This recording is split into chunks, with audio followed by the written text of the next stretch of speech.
This is the moment that a police stop by armed officers quickly led to a fatal shooting. What was meant to be a totally controlled intervention became chaotic.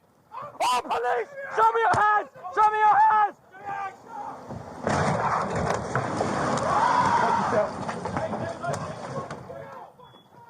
Armed police surrounded Cabba's Audi, but he attempted to smash himself free from the roadblock. Cabba reversed, crashing into an unmarked police car behind, before hitting Sergeant Martin Blake's marked vehicle at the front. He reversed again, and then Blake fired a single shot. The dramatic moments were captured by his body-worn camera.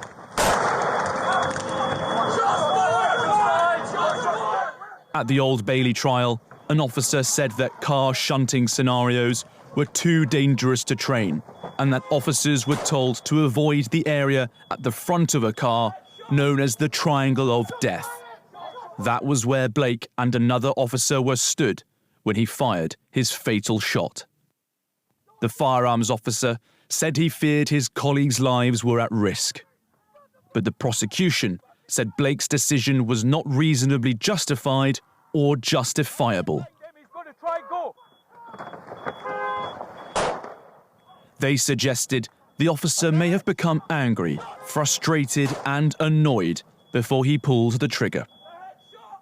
Blake denied that suggestion, telling jurors, "I thought one of my colleagues was about to die."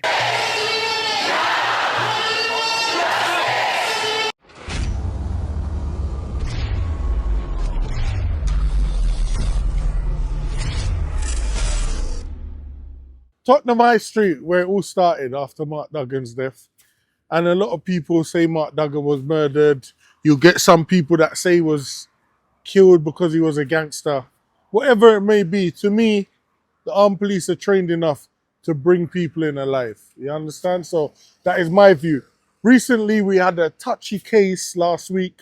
Chris Cabba was murdered, and everyone got excited because for the first time in history, we saw a police officer being brought to court, and people thought this was going to be the first time that officer is held accountable for murdering someone on the streets. We also had police officers feeling disheartened that their colleague was being brought to court because it was seen as he was doing his job. Whatever they believe Chris was involved in was the reason why they reacted in that way. For someone that has been in that position twice in my life, where you've been stopped by armed police, I could tell you firsthand, it's one of the most scariest things you ever encounter. I don't wish it on anyone.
They're not f***ing kids.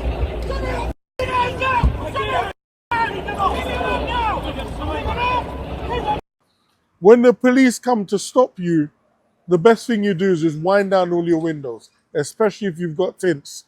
Take your key out the ignition and put it on top of the roof and put your hands outside and wait for them to come and drag you out. And if you've got time, press the gas.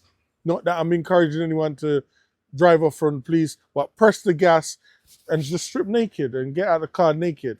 The worst you could get killed for is being born with a well-endowed little man down there. If you get murdered for that, then it was meant to be. But apart from that, the police will see you're naked and you might stay alive. So that's my bit of advice. I know it's sad that we're in a world where people are scared to drive in case they get murdered or shot. But to prevent people getting murdered on the street, and also teach your children and your loved ones, if you're worried about them now getting shot, to teach them, the police are behind them and they could take their clothes off, take your clothes off. But don't take your clothes off in front of the police because it might make it look like you're reaching for something and you might get shot again, getting naked. And I don't want no one blaming me for getting killed because they're stripping off their clothes. So only if there's time to get naked, strip down in your boxers, and if you're a proud man, take off the boxers and stand up naked. It might save your life.